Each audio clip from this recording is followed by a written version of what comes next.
approved the 2020 budget last evening at $248 million in municipal spending, and that means a property tax increase for Suites.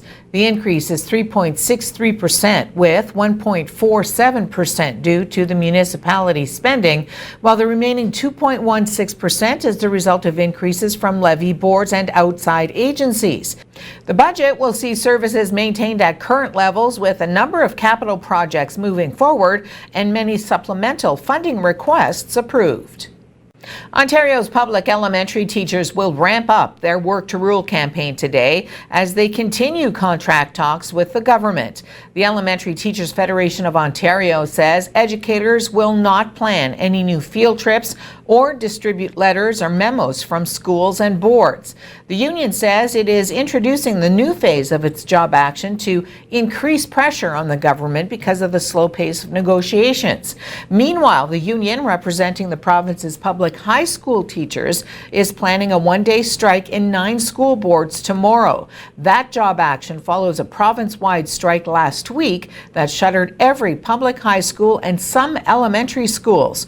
Education Minister Stephen Lecce has called on the Ontario Secondary Schools Teachers Federation to enter third-party mediation in a bid to reach an agreement. Yesterday, the province's financial accountability officer said that if the province were actually to follow through on its original plan to increase the average high school class size to 28 students from the current 22, it would save $900 million a year. The government has since changed that proposal, though, saying it will instead increase the average number of students in secondary school classes to 25.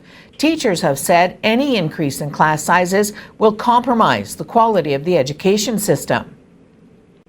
Deputy Prime Minister Chrystia Freeland is to meet American and Mexican officials in Mexico City today amid reports a deal to revise the new North American Free Trade Agreement is close to completion. The federal government revealed Freeland's itinerary late yesterday following a day of furious speculation about the state of the United States-Mexico-Canada trade deal and concerns from Canada's aluminum sector about what the agreement could mean for the industry and workers.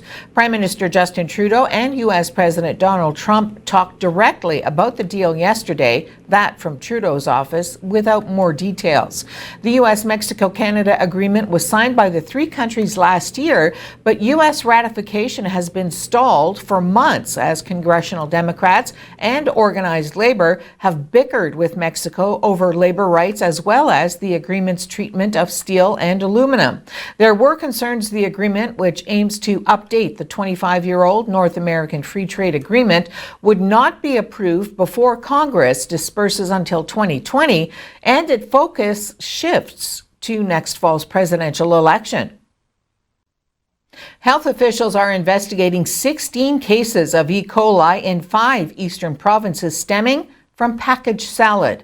The Canadian Food Inspection Agency has issued a recall for 315-gram Fresh Express brand sunflower crisp chopped kits with best before dates up to and including December 17th, 2019.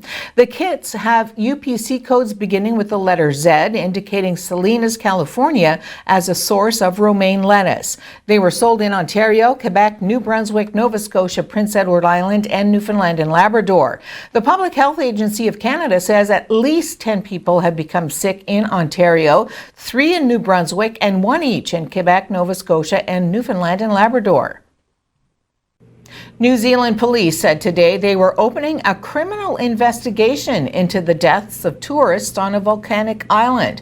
At least 6 people are known dead, with more unaccounted for.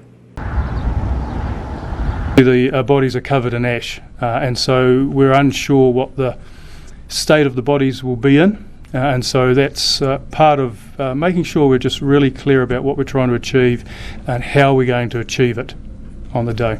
We can never say 100%, but I would strongly suggest that there is no one that has survived on the island. And I base that on the fact that those brave people that went across to the island yesterday and rescued a number of people said that they could not see anyone that was still alive. There's a lot of people on the ship and also on the Facebook, Ovation's Facebook page, saying why were they allowing such a tour when they knew the volcano had been rumbling for the last couple of weeks.